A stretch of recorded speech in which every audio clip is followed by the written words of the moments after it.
നന്മയുടെ അവസാന മണിക്കൂർ എന്ന് പറയുന്ന ബുക്കിലെ 13ാമത്തെ മെസ്സേജാണ് വായിക്കുന്നത്. പരീക്ഷണങ്ങളുടെ പരമ്പര. പണം, ഭക്ഷണം, ഔഷധം ഇവയ്ക്ക് വേണ്ടി യുദ്ധമുണ്ടാകും. ഇത് ഒരുങ്ങാനുള്ള സമയമാണ്. നിങ്ങൾ നിങ്ങളുടെ ആത്മാവിനെ വിശുദ്ധീകരിച്ചുകൊണ്ടൊരുങ്ങണം. കൊടുങ്കാറ്റുകൾ ഒന്നിനു പുറകെ ഒന്നായി വരുന്നത് നിങ്ങൾ കാണും. ഒരു പരീക്ഷണം അവസാനിക്കുമ്പോഴേക്കും മറ്റനേകം ദുരിതങ്ങൾ അതിനു പിറകെ വരാൻ കാത്തു നിൽക്കുന്നുണ്ടാകും. പണം, ഭക്ഷണം, വെള്ളം, ജോലി ഇവയിലെല്ലാം ദൗർലഭ്യം അനുഭവപ്പെടാൻ പോകുന്നു. മനുഷ്യവംശത്തിൻ്റെ അതിജീവനത്തിനായി ഈ ലോകം അതിൻ്റെ മാലിന്യങ്ങളിൽ നിന്ന് വിശുദ്ധീകരിക്കപ്പെടേണ്ടിയിരിക്കുന്നു. ആ പ്രക്രിയയിൽ നിങ്ങൾ വളരെയധികം എളിമപ്പെടേണ്ടി വരും. ജീവിത ആവശ്യങ്ങൾ തികച്ചും ലളിതമാകും. വലിയ ക്ഷാമവും യുദ്ധവും നിങ്ങൾ കാണും.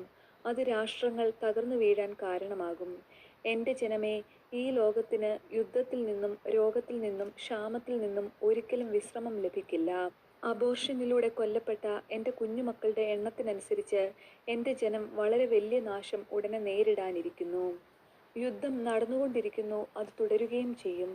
ആ യുദ്ധം ഭക്ഷണക്ഷാമത്തിന് കാരണമാകും. നിങ്ങൾ ഭോക്ഷരായ ആട്ടിൻകൂട്ടമാണ്. നിങ്ങളെ നയിക്കുന്നവൻ തൻ്റെ വഞ്ചനയിലൂടെയാണ് അത് ചെയ്യുന്നത്. അവൻ ചതിയുടെ രാജകുമാരൻ തന്നെയാണല്ലോ. ഞാൻ നിങ്ങളോട് പറഞ്ഞിട്ടുള്ളതുപോലെ അനേകം സംഭവങ്ങൾ ചുരുളഴിയുന്നത് നിങ്ങൾ കാണും. ഭൂകമ്പങ്ങൾ ഒന്നിനു പിറകെ ഒന്നായി സംഭവിക്കും. രോഗങ്ങളും ക്ഷാമവും ഉണ്ടാകും. നിങ്ങൾ നന്നായി ഒരുങ്ങണം. മനുഷ്യരിൽ അനേകർ എൻ്റെ മുൻപിൽ നിൽക്കാനായി വിളിക്കപ്പെടും.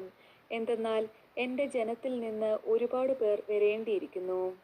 എൻ്റെ ജനമേ, ഈ ലോകത്തിലെ പാപം അത്രമേൽ ഗൗരവതരമാണ്. അതുകൊണ്ടാണ് ഭൂമി നിങ്ങളുടെ പാപത്തിൻ്റെ ആഴം വെളിപ്പെടുത്തുന്ന അടയാളങ്ങൾ പുറപ്പെടുവിക്കുന്നത്. ഞാൻ നിങ്ങളോട് പറഞ്ഞുവല്ലോ, കൊടുങ്കാറ്റുകൾക്ക് പിറകെ കൊടുങ്കാറ്റുകൾ, ഭൂകമ്പങ്ങൾക്ക് പിറകെ ഭൂകമ്പങ്ങൾ, രോഗങ്ങൾ, ക്ഷാമം എല്ലാം സംഭവിക്കാനിരിക്കുന്നു. നിങ്ങൾ ഉടൻ തന്നെ എതിർ ക്രിസ്തുവിൻ്റെ ഉദയം കാണാൻ പോകുന്നു.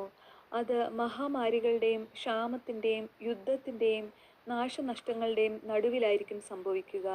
നിങ്ങൾക്ക് ഇപ്പോൾ നൽകപ്പെടുന്ന ഓരോ ദിവസവും ഒരുങ്ങാനുള്ള ദിവസങ്ങളാണ്. നിങ്ങളുടെ പാപത്തിൻ്റെ ഗൗരവം അനുസരിച്ചാണ് ഭൂമി പ്രതികരിക്കുന്നത്. എൻ്റെ വാക്കുകൾ നിങ്ങളുടെ അടുക്കിലേക്ക് വരുന്നത് നിങ്ങളുടെ പാപങ്ങൾ എങ്ങനെയാണ് നിങ്ങളുടെ തന്നെ സഹനങ്ങൾക്ക് കാരണമാകുന്നതെന്ന് നിങ്ങളെ മനസ്സിലാക്കി തരാനാണ്.